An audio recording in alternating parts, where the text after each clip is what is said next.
Sam Alexis is coming back to college basketball, and unless something goes completely sideways, he is probably going to be an Indiana Hoosier. And that is not just a nice depth addition, it could be the move that turns Indiana's front court from an interesting collection of size into a real Big Ten matchup problem. Now, I know the immediate pushback, this is temporary court ruling and all that stuff. Indiana has not officially announced Alexis as part of the roster. I get that.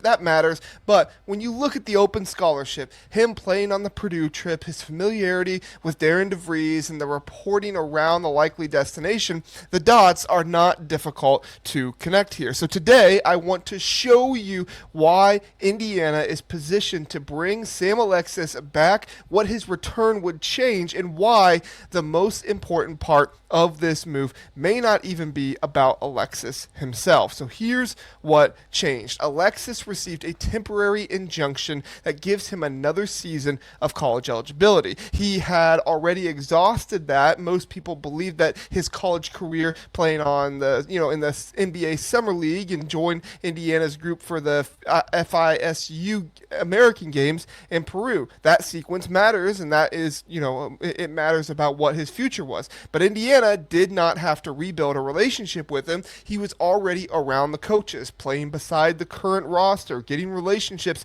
in with the system, or repetitions in with the system. Indiana also still has one scholarship available. Darren DeVries said that spot was left open intentionally to preserve flexibility as the roster picture develops. That does not prove Indiana knew how this court case would end up, but it does tell you that the Hoosiers can act without removing somebody else in the shuffling of this roster. And let's just be honest, put two and two together here. Indiana very likely expected this to happen and is very much so wanting Sam Alexis to come back, most likely. And in Indiana, fans are talking about how Alexis secured his 5th year, and many of them also believe that Indiana is where his destination will be unless something crazy happens. So no, that's not official yet, but it also is not some wild internet rumor that's out there. The roster spot exists, the relationship exists, the system fit exists, the recent playing experience and with his team exists. You put all those together, and that's why Indiana is the obvious favorite here. And here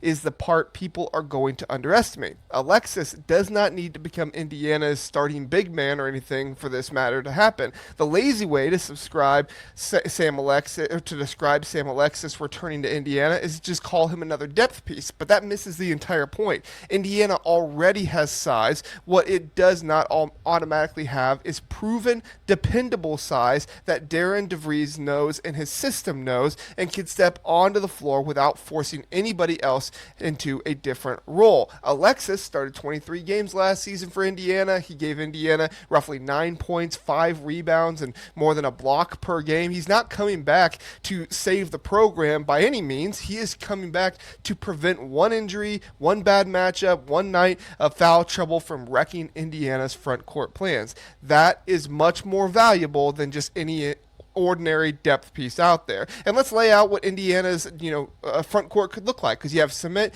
Yiitolu, I believe is how you pronounce it. He's 7'2". Aiden Shirell, 6'11". Clemens Sokolov, I believe is how you pronounce it, is another 7-footer expected to join the team. And then you add Alexis in at 6'9", around 240 pounds, with starting experience and a year in the system. That is not merely just a tall roster, it is a front court with several different functions to go through.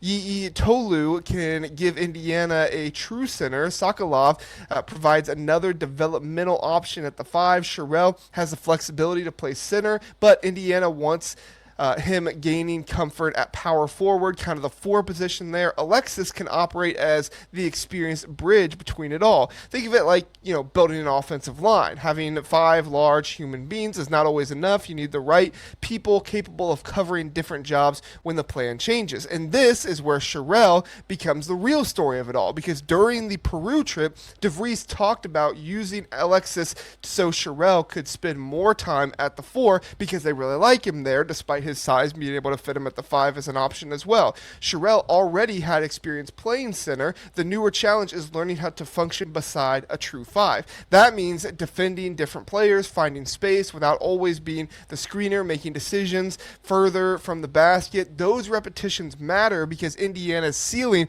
changes if Shirell becomes a legitimate 4 instead of just another 5 they can put out there. Without Alexis, an absence or foul trouble at the 5 could force Shirell right back to his old role, but with Alexis, DeVries has another answer. The hidden value of Sam Alexis is not what he does to Indiana's starting lineup, it's what he allows Indiana to keep doing when the game gets messy. If the starting center gets into foul trouble, Shirell does not automatically have to abandon the 4. If a young big is not, ready for a difficult road environment yet, Indiana does not have to force those minutes. If the Hoosiers need a veteran who understands the system, Alexis can step in without the entire front court changing jobs. This is the blueprint, not for big men competing to do the same thing, for big men protecting another's role. Now, bring this into Big Ten play, because you might be watching this or listening to this and you're not an Indiana fan. You're saying, what's this mean for the Big Ten? Well, conference games become physical. Road games get ugly. Half-court possessions become more valuable, and front-court players accumulate fouls while fighting for position. Just ask anybody who plays Illinois. They get guys in foul trouble all the time. The teams that survive that grind are not always the teams with the flashiest starting 5. They are often the teams who can lose one piece for 10 minutes and still play the same style or still have a similar role and not have to take everybody out of their role and do something different. Indiana could have that kind of insulation. The Hoosiers could play two traditional bigs. They could use Shirell as a mobile 4. They could bring Alexis in as an experienced backup center. They could use him beside Shirell and Tolu.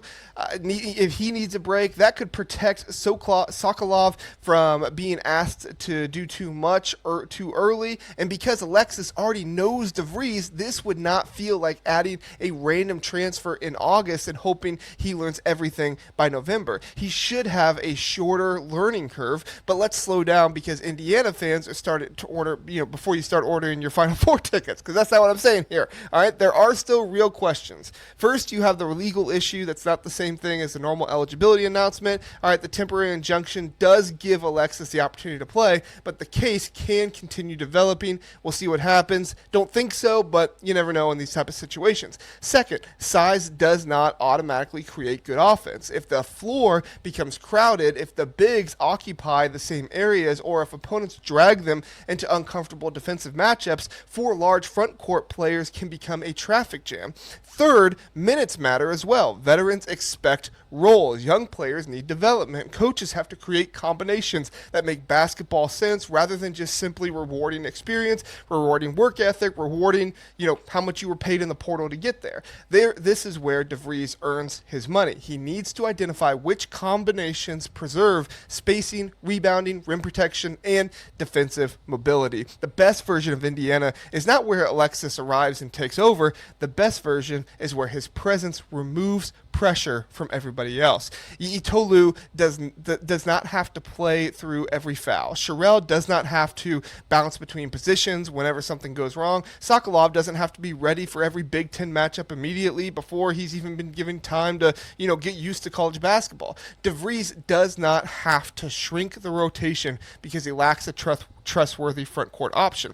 That is how a role player can raise a team's ceiling, not by becoming the star player, but by making the roster harder to break. Sam Alexis may be Indiana's addition that changes the Hoosiers' ceiling without changing their starting lineup. That sounds strange, and that can sound strange, but think about it. His biggest value may be giving Darren DeVries the permission to keep Shirell at the 4, protect the young center, survive foul trouble, and use different combinations without teaching a late addition in the entire system from scratch. Because let's be honest, Tolu does have a history of fouling a lot, getting in foul trouble, So you need a dependable guy who's not getting used to college basketball still to come in and play the 5 for you if you want to keep Shirell at the 4. Alexis does not have to average 15 points a game. If he gives Indiana reliable minutes, rebounds, rim protection, and starting lineup flexibility, the Hoosiers become much more difficult to knock out of their preferred style. That is how depth becomes a matchup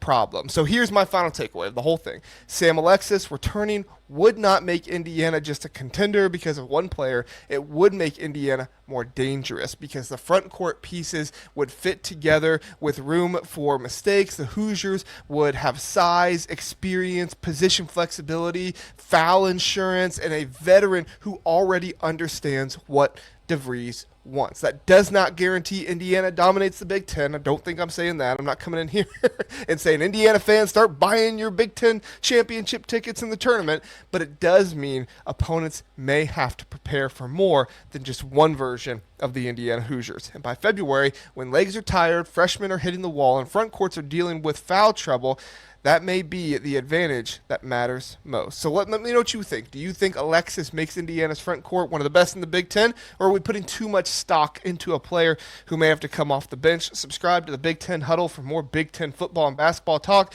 Join us over at the YouTube channel or on podcast, and drop your answers in the comments.